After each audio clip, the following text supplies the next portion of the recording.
Well, when they said this event was going to be coming out in early June, they really did mean early June, because it does look like this will be coming out on the 3rd. That is when this social media campaign is going to end. It also coincides with the ending for the Grailfront banner, the one that has Janako on it, and it also is a Monday, which is usually when we get our updates over here on the NA side of things. So we're just going to talk about a little bit of the stuff that we're going to be getting in this event, some stuff to look forward to, and just all that good stuff, because aside from this, I'm glad they dropped this, because there was not a whole lot to talk about today on either version of the game. Although I say that right now, and I know that JP is just going to be like, actually, we dropped this thing that you just didn't notice, and it was a crazy new banner or something. I don't know. But yeah, with all that being said, let's just start diving right into this. So the event over here, I think, brings two big things that are going to be super helpful. I guess one big thing, and then if you don't care about the banners, then then it might just be the expedition quest. But yeah, these are very, very nice. I am greatly looking forward to this, because this is when we get, I suppose you could call it, somewhat of an update to how events are run, at least for the rest of the year. Unfortunately, they're not really doing them like this anymore, and I wish they would go back to these, because this starts the mechanic of, I don't know if you've ever played something like Arc Knights, or if you've ever played something like Star Rail. It's that daily login thing that you're supposed to kind of go do. It's almost that type of incentive where in Arc Knights you go and you do your base, and it's, you know, just free resources you get for logging in. Or in Star Rail you do your, what are they called, expeditions or whatever they're called, you know, you send your people out to go get materials and whatnot. It's kind of like that, you know. We start this mechanic that you will have your servants, you know, or you'll build a stall, or you'll send these doggies out, or, you know, whatever have you. It'll be some kind of gimmick based around the event. For the Doggo event over here, it is just sending out different doggos to go get you materials, right? And you can select what materials you want, and you also get, you know, some of the points for the event, which is very, very helpful. And I really like this. It makes it, I think, in my opinion, more worth, like, still log into the game, because sometimes, I'll be honest, I do forget to log in. If I don't have to stream and there's not a whole lot going on a particular day, there are days that I've forgotten to log in. I know, you know, put me on fraud watch, I guess. You know, FGO man forgets to log in sometimes, but this gives you that added incentive to not only log in, you know, just at least one time a day. You can see some of these are 8 hours, and they do give you a reason to maybe clock in, you know, around, like, you know, oh, you wake up, you adjust your stuff, you kind of collect your rewards, send them back out, and then maybe before you go to bed, you're like, let me just check these things again, send them back out again. And it's just nice. As you can see, I mean, if you're falling low on experience cards, or if you just need a plethora of these different resources that you can see, you can kind of just handcraft whatever you want to get out of this event. And or if you just need money, because QP seems to always be in really high demand, you know, and I do love it's coming from the gambling house, by the way. I think that's very funny. But if you need that, you can tailor make, you know, whatever you want to get, right? And obviously you get more as you finish, you know, the events. You can see that, like, oh, okay, once you do like Chaldea Second Shot,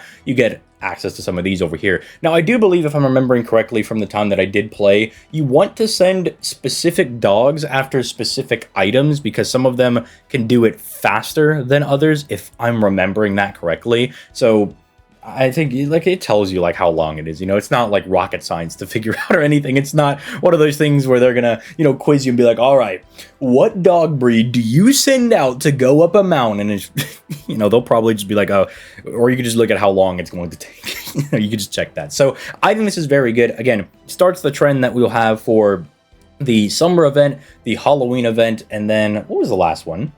The Guda Guda event, the one with the Senno Rikyu, you know, the really good quick looper. You know, when we get that, we'll have all these little mechanics and whatnot. So I'm really looking forward to that. It also does look like we're getting it quite a bit early. Some people have been asking me, hey, ZTL, are they speeding up the timetables or something over here? Because this came out in late June. We're getting it in early June. I say I really like that. I like having a steady stream of content, not only just to cover, but it also makes the game more fun to be playing. And then I think it's also because they probably want to do Lost Belt 7 in maybe like earlier December, maybe even, let's cross our fingers, maybe a late November, if they really want to go that route, because they did say it's coming out in 2024, and I doubt they would say, oh, it's coming out in 2024 if it's going to be December 31st, 2024, you know, like, that's basically 2025 at that point. So I don't think they're going to try to pull a fast one on us like that.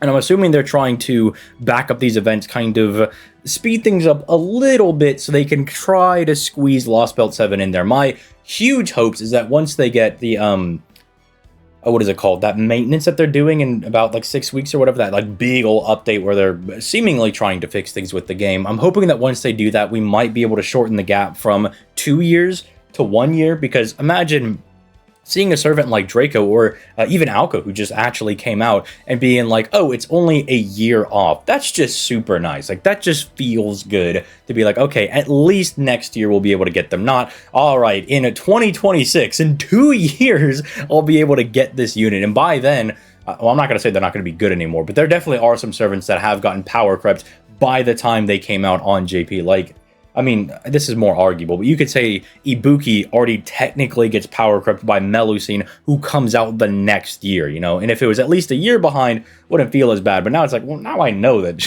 she's gonna technically have competition that's, I guess, better than she is, you know? But anyway, the other good thing that comes with this event is going to be the summoning campaigns. Now, Baiken, I think, is a very, very strong unit. You could use her as a looper. I'm a little disappointed because the way that her kit is built, I really wish she was a single target. I think she would be so good if she was a single target, or I guess better than she is right now. But she's fine. I use her all the time on JP. She's quite a bit of fun to use. And if you don't have Izo, like myself, this will be a very good time to go ahead and get him. Well, I do have Izo. I think I only have like 2 copies of him, though, so might be better to go ahead and summon on this banner to just try to get the 3 stars. But then again, Anniversary is right after this, so if you are going to be summoning on this banner, do heed that warning. Now, granted, you will be getting a lot of Saint Quartz if you've leveled up a bunch of servants for the Anniversary. It's the same reason that I'm just kind of throwing everything I have to try to get Kriemhild, and then once I got her, I'm throwing everything at Ruler Moriarty, because I think I calculated I'm going to get like 700 Saint Quartz or something along those lines, so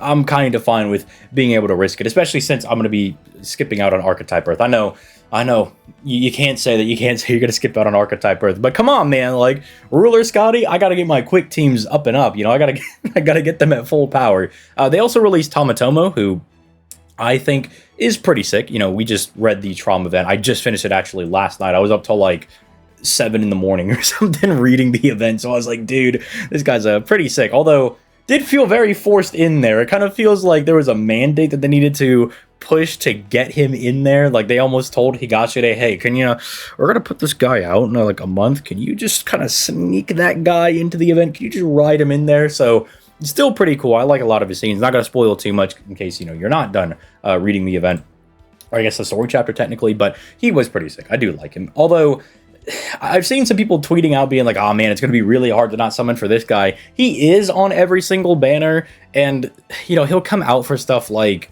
White Day, you know, when they do the White Day Servant, and then they rotate all of the non-limited characters, right? They rotate them out. So you'll always kind of know when he's going to come back. You can at least count on stuff like that. And I don't know. Like, I think he's good, but he's weird. I never did do the video comparing him with all the other Buster AoE archers, because, man, it's getting ridiculous. We have this dude, we've got Gilgamesh, we've got Tesla, we've got Ishtar. It's just nutty. Like, if you just want a just point simple, like, is he good or is he not good? Yeah, he's a good servant. He's strong. He's definitely worth building. He's worth using if you do manage to pull him and if you think he's cool. But dude, we just have so many options. There's so many of these dudes.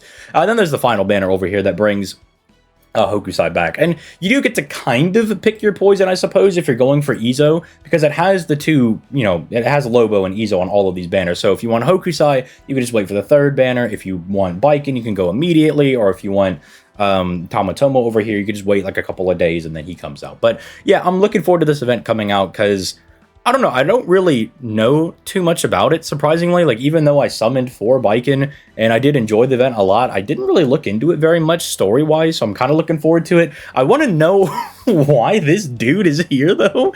It seems really strange. I'm like, okay, it's the Doggo event. I can understand Baiken being there. I can understand Lobo being here. I get Izo, because what is it? The bit is that he's like a Pomeranian, I think is what it is. If I'm getting the dog breed correctly, I think that's what it is. But Tomo, is he a dog? Is there something that I'm missing? Do I not understand the lore bit with this guy? Like, I understand he sunk the ship.